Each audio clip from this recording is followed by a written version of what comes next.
Shalom. Shalom. Orang semangat sekali lagi. Nita, na, nipa, nina, nika. Shalom. Shalom. Baik Bapak yang diberkati Tuhan. Majelis Jemaat Sinode memberi kita satu tema untuk kita belajar bersama pada hari ini, yaitu harapan tentang negeri yang penuh kemakmuran. Harapan tentang suatu negeri yang penuh dengan kemakmuran. Bapak yang diberkati Tuhan, setiap kita manusia, kita hidup dengan sesuatu yang kita kenal dengan harapan. Harapan, ketika saya cari dalam Kamus Besar Bahasa Indonesia, mengartikan bahwa suatu keyakinan batin seseorang tentang bagaimana masa depan yang lebih baik. Tentang bagaimana masa depan yang lebih baik. Kita ada dalam suatu harapan, walaupun saat ini keadaan kita mungkin ada dalam suatu kesulitan. Ketika kita ada dalam suatu kesulitan pun, harapan itu tidak begitu hilang, tetapi harapan lain membuat kita maju dan mengubah setiap kesulitan dan penderitaan yang kita hadapi.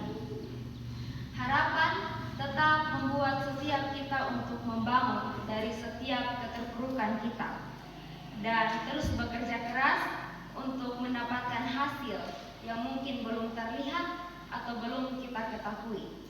Tetapi dalam setiap terasa hidup yang berat ini, terasa penuh dengan derita, di situ harapan hadir untuk menguatkan setiap kita.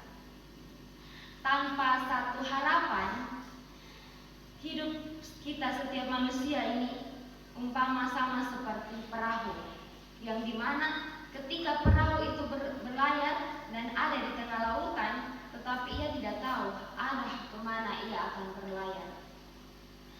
Tetapi dalam kehidupan kita juga ada harapan yang kita kenal dengan harapan palsu.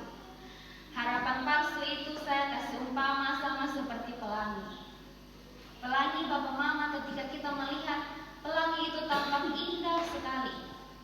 Tetapi ketika kita mau untuk mendekat pelangi itu, ia akan cepat menghilang. Biasa juga anak muda mengatakan bahwa harapan palsu itu sama seperti janji manis. Manis diomong saja, manis di pendengaran, tetapi bagaimana dengan realitanya? Bagaimana dengan kenyataannya? Kalau kami orang Kupang biasa bilang omong doang. Harapan palsu, PHP anak muda bilang, pemberi harapan palsu. Dan dengan demikian, di sini kita bisa melihat bahwa itu bedanya. Bagaimana harapan palsu yang membuat hati kita hancur dan patah, tetapi ingat bahwa harapan yang sejati membuat jiwa kita penuh dengan kekuatan yang tentunya sumbernya berasal dari Allah kita. Hal yang menarik pada hari ini kita diingatkan dalam kitab seorang nabi bernama Sakaria. Konteks bacaan kita ini Bapak Mama, Sakaria ini, Nabi Sakaria menulis bacaan ini ketika ia ada dalam suatu harapan pasca pembuangan. Pasca pembuangan ini artinya mereka sudah pulang dari pembuangan dan mereka ada dalam masa-masa pemulihan pasca pembuangan. Sakaria pasal yang ke-8 ayatnya yang pertama hingga ayat yang ke-13 ini ditulis ketika mereka pulang dari pembuangan. Ketika saya coba mencari itu sekitaran tahun 518 atau 520 ketika mereka ada dalam pulang dari pembuangan ini. Saat mereka kembali ke tanah air mereka, ternyata Bapak Mama, mereka melihat bahwa keadaan di tanah air mereka itu tidak baik-baik saja. Artinya mereka ada dalam suatu masa penderitaan ataupun masa kesulitan. Mereka masih perlu membangun setiap kesulitan yang mereka hadapi. Mungkin bangunan-bangunan yang hancur kah? Mereka punya keadaan ekonomi yang lemah pada waktu itu. Dan di situ dikatakan bahwa masih banyak orang-orang yang berkekurangan atau miskin. Dan lebih daripada itu, karena mereka baru pulang dari pembuangan, otomatis mereka punya semangat untuk bekerja itu mulai memudar, mulai menurun.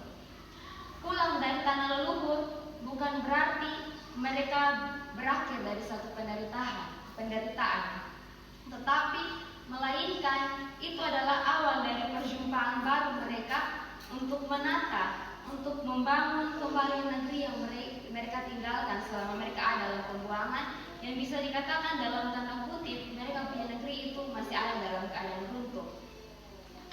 Ketika kita lihat di kitab-kitab Nabi sebelumnya, ada kitab Nabi Esra, Nabi Nehemia, dan juga Nabi Hagai, itu Bapak Mama, mereka menggambarkan juga bagaimana betapa beratnya tugas membangun setiap keadaan negeri, baik secara fisik maupun secara rohani. Dalam kelelahan dan suatu keraguan yang terus mereka hadapi, muncul pertanyaan dalam pemikiran setiap nabi-nabi yang ada pada waktu itu. Apakah Allah kita ini masih peduli dengan kita? Apakah janji-janji yang Allah berikan itu masih berlaku untuk kita dapatkan sampai dengan saat ini? Itu pertanyaan-pertanyaan yang terus membuat para nabi ini mereka berpikir. Tetapi pertanyaan itu tidak sampai pada para nabi, tetapi juga itu bisa menjadi refleksi untuk kita hari ini. Ternyata di tengah situasi tersebut, Nabi Zakaria hadir. Nabi Zakaria yang kita baca hari ini, ia hadir sebagai penyambung lidah, penyambung suara Allah. Ia menegaskan bahwa kasih setia yang berasal dari Tuhan tidak akan pernah hilang, Bapak Mama. Nabi Zakaria datang menyambungkan suara Tuhan, mengatakan kepada setiap umat-umat yang pulang dari pembuangan dan mereka ada dalam masa pemulihan. Nabi Zakaria menegaskan sekali lagi bahwa Tuhan, kita punya Tuhan ini, kita punya Allah, tidak pernah meninggalkan kita. Melalui Nabi Zakaria, Allah memberi satu harapan baru. Allah memberi satu harapan baru yang dimana Yerusalem akan dipulihkan dan masa depan mereka itu akan penuh dengan satu harapan yang akan datang. Dia punya intinya, dia punya asal hanya satu, Bapak Mama. Ketika jemaat pada waktu itu, ketika orang-orang pada waktu itu mereka mau hidup dengan setia dan terus mau bergaul karib membangun kehidupan mereka di dalam Allah. Bacaan kita hari ini saya terbagi dalam dua bagian yang dimana akan menuntun kita untuk melihat bahwa pemulihan menuju satu berkat. Poin yang pertama itu saya bagi dari dalam ayat yang pertama hingga ayat yang ke-8. Itu menjelaskan bagaimana Allah kembali ke Sion. Ayat yang pertama sampai ayat yang ke-8 menjelaskan bagaimana Allah kembali ke Sion. Tuhan menegaskan kasih-Nya begitu besar kepada Sion. Dan Tuhan juga berjanji bahwa suatu nanti Ia akan kembali dan tinggal bersama di Yerusalem, menjadikan kota itu menjadi kota yang penuh dengan kebenaran dan gunung-gunung semua yang ada di situ dengan satu kekudusannya. Pemulangan bangsa Israel dari pembuangan ini mau mengajarkan kepada kita bahwa bukan hanya soal kembali dari tanah air atau kembali ke tanah air mereka, tetapi ini bagaimana mereka punya membangun hubungan relasi yang terkhususnya bagaimana mereka punya hubungan dengan Allah, antara Allah dan juga umatnya. Dengan demikian Allah berjanji bahwa mereka itu akan terus menjadi umat Allah dan Allah akan terus menjadi Allah mereka. Janji ini bukan hanya sekedar janji-janji politik atau yang melemahkan sesaat saja, Bapak Mama, tetapi melainkan daripada itu, ini adalah satu janji persekutuan rohani yang terus hadir dari satu kesetiaan dan penuh dengan satu kebenaran. Poin yang kedua itu saya bagi dalam ayat yang ke-9 sampai ayat yang ke-13 dalam bacaan kita hari ini. Di situ dari kutuk akan menuju suatu berkat. Ayat yang ke-9 sampai ayat yang ke-13 mau menjelaskan kepada kita bahwa bagaimana dari kutuk akan menjadi satu berkat. Allah berjanji bahwa Allah kita akan mengubah semua keadaan umat yang ada pada waktu itu. Dulu yang mereka hidup dalam penderitaan, ketakutan, mereka baru keluar dari pembuangan. Mereka takut apakah mereka bisa membangun kembali negeri mereka yang runtuh ataukah tidak. Dan di situ Allah hadir untuk memberitakan bagaimana menjanjikan tentang kedamaian dan panen-panen yang nanti akan mereka tuai itu dengan penuh melimpah dan keberhasilan dalam pasca pembuangan ini. Umat yang ada pada waktu itu, mereka tetap setia dan menerima berkat dari Tuhan. Bahkan ketika mereka menerima berkat dari Tuhan, tidak saja untuk mereka punya diri, Bapak Mama, tetapi berkat yang mereka punya, mereka menjadikan itu jadi berkat juga bagi orang lain. Jadi hari ini, ketika kita mendapatkan berkat, itu berkat jangan sampai saja pada kita, tetapi kita pulang dan kita juga terus menjadi berkat bagi orang-orang yang kita temui. Dari sini, Bapak Mama, kita bisa mengerti bersama bahwa pemulihan bukan hanya tentang membangun pembangunan gedung kah, pembangunan kota kah, atau infrastruktur yang ada di setiap desa-desa yang ada, tetapi lebih daripada itu, sosial dan juga rohani, spiritual kita mengembalikan bagaimana martabat kita antara umat Allah dan juga Allah sebagai Allah kita. Dalam bacaan kita hari ini ada pesan teologis yang menarik untuk kita tarik bersama dan kita bawa pulang, yaitu janji Allah adalah dasar dari harapan. Allah kita ini Allah yang tidak pernah melupakan setiap umatnya. Janji untuk memulihkan Yerusalem tidak bergantung pada kekuatan kita manusia. Tuhan menjanjikan kepada Yerusalem bahwa Ia akan memulihkan, bukan karena Tuhan tahu bahwa Ia punya umat-umat yang kuat, tetapi Tuhan melihat dan Tuhan yang akan memampukan setiap umat-umat yang ada pada waktu itu. Janji untuk memulihkan Yerusalem ini terlihat pada kesetiaan setiap umat-umatnya untuk terus membangun hidup bersama Tuhan. Ini adalah salah satu dasar yang kuat yang bisa Bapak Mama dan juga saya lakukan di dalam pengharapan-pengharapan ketika kita ada dalam masa sulit ini. Yang berikut, iman di tengah kekuatan, di tengah-tengah menghadapi tantangan dan kesulitan, penderitaan yang kita hadapi. Walaupun keadaan sosial ataupun keadaan ekonomi kita lemah, keadaan ekonomi kita terus ada dalam suatu kesulitan, tetapi ingat bahwa janji Allah akan terus menghibur kita. Bukan berarti begitu tidak perlu bekerja karena janji Allah ada. Tidak, Bapak Mama. Di sini kita memahami bahwa ora et labora. Bagaimana kita terus bekerja dan juga kita tidak melupakan kita punya Tuhan yang akan memberikan kita sumber segala berkat itu. Pembangunan kembali yang ada pada waktu itu, kita lihat bersama bahwa itu bukan berdasarkan harta atau kekuatan dari jemaat pada orang-orang pada waktu itu, tetapi melainkan itu adalah salah satu janji iman Allah yang akan mengubah setiap kutub-kutub yang ada tadi itu menjadi satu pengharapan dan satu berkat. Dari penjelasan teks hari ini ada beberapa implikasi dari pesan teologis yang sudah kita dengarkan bersama yang bisa kita bawa pulang dan bisa kita terapkan dalam kehidupan kita. Ketika saya menyiapkan bacaan ini, saya teringat 2 bulan yang lalu, tepat tanggal 24 seperti saat ini, saya sedang dalam perjalanan untuk datang ke Alor. Dan saya bersyukur di situ dengan tuntunan Tuhan, saya ada bersama dengan Bapak Mama semua. Dan saat ini saya tepat 2 bulan. Dan sini saya mengambil beberapa refleksi. Yang pertama, bagaimana kita mau menumbuhkan harapan di tengah krisis yang kita hadapi. Saat ini Bapak Mama, dunia kita penuh dengan satu ketidakpastian. Banyak orang kehilangan mereka punya pekerjaan, banyak orang kehilangan mereka punya kepercayaan, dan juga kehilangan satu arah hidup mereka. Namun Tuhan itu tidak akan pernah meninggalkan kita. Janjinya itu tetap berlaku bagi setiap kita yang terus mau hidup dan bergaul karib dengan Tuhan. Karena itu, ketika kita ada dalam masa pembangunan atau pemberdayaan, ingat bahwa kesempatan yang Tuhan kasih, kesempatan yang Tuhan berikan kepada kita, jangan sia-siakan itu. Walaupun di tengah krisis yang ada, Bapak Mama tetap yakin dan percaya. Tetap juga bekerja dan jangan lupa untuk berdoa. Doakanlah apa yang Bapak Mama ingin kerjakan dan kerjakan apapun itu yang sudah Bapak Mama doakan. Walaupun di tengah-tengah luka dan penderitaan, ingat bahwa ada Tuhan Yesus, ada Allah kita yang tidak akan pernah meninggalkan kita.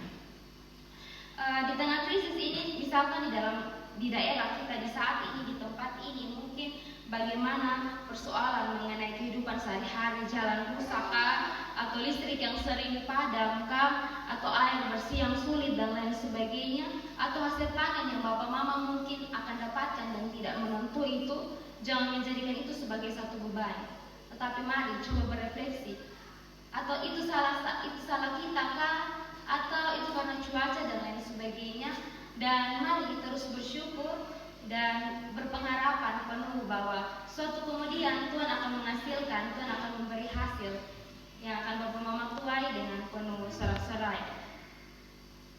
Hal yang kedua yang akan kita belajar bersama adalah bagaimana melihat potensi untuk membudidayakan semuanya itu. Bapak Mama, terkadang dalam kehidupan kita ada sumber daya yang sudah ada di depan kita, tetapi kita tidak mengenali potensi-potensi itu. Di Alor Timur Laut, saya pertama kali datang ke sini dan saya melihat bahwa ternyata sumber dayanya itu sangat luar biasa, sumber daya alam itu sangat banyak dan sangat melimpah. Tetapi kendalanya itu adalah kurang, kita semua sebagai jemaat kurang mengenali setiap sumber daya yang ada. Sebenarnya banyak sekali yang bisa kita olah dan kita usahakan, tetapi kita lebih memilih untuk pergi ke negeri orang lain untuk mencari suatu kedamaian. Dari sini bacaan Nabi Zakaria mau mengingatkan kepada kita bahwa coba mari kita lakukan untuk mengenali potensi yang ada terlebih dahulu di lokasi kita atau di mana tempat kita berada. Dengan demikian, setiap keunikan dan setiap kekuatan yang ada pada masing-masing lokasi tempat tinggal kita, keadaan kita bisa mengenali dan kita bisa mengupayakan itu semua dan mengubahnya menjadi satu berkat yang sebenarnya itu yang Tuhan inginkan dalam kehidupan kita. Misalnya dalam keadaan kita saat ini, saya melihat bahwa Bapak Mama semua punya tanah keadaan yang subur, banyak sumber airnya itu sangat melimpah di tempat ini. Tetapi bagaimana untuk kita mengenali itu semua dan kita mau mengusahakan tanamkah atau bagaimana kita mengupayakan tanah-tanah yang subur dengan air-air yang bersih ini menjadi satu olahan, dan dengan demikian itu sumber-sumber yang akan membawa Bapak Mama kita semua jemaat di tempat ini mendapatkan berkat. Dengan begitu, berkat yang Tuhan berikan kepada kita di sekitaran kita ini tidak akan terbuang dengan sia-sia atau terbuang dengan percuma. Hal yang ketiga yang menarik untuk kita belajar bersama agar negeri kita ini penuh dengan harapan kemakmuran ke depannya. Yang ketiga itu bagaimana kita menentukan satu prioritas dan bergerak bersama, Bapak Mama. Dalam kehidupan jemaat kita tidak bisa berjalan sendiri. Itu alasan kenapa waktu itu Tuhan sudah menciptakan Adam, tetapi Tuhan masih memberi Hawa. Karena kita sebagai manusia tidak diciptakan untuk seorang diri, tetapi bagaimana kita belajar dan juga mau bekerja bersama-sama, berjalan bersama-sama. Jangan sampai satu sudah jalan duluan dan sayonara yang di belakang. Satu sudah bergerak lebih duluan dan tanpa memperhatikan sesama yang lain. Pemberdayaan setiap keadaan yang ada pada saat ini dilakukan itu harus bersama-sama. Satu baku bantu dengan yang satu. Satu melihat keadaan yang satu. Satu susah sama-sama ikut merasakan. Satu hal yang saya melihat dari Bapak Mama semua di tempat ini adalah Bapak Mama semua punya ikatan persaudaraan dan kekerabatan antara satu rumah tangga dengan rumah tangga yang lain.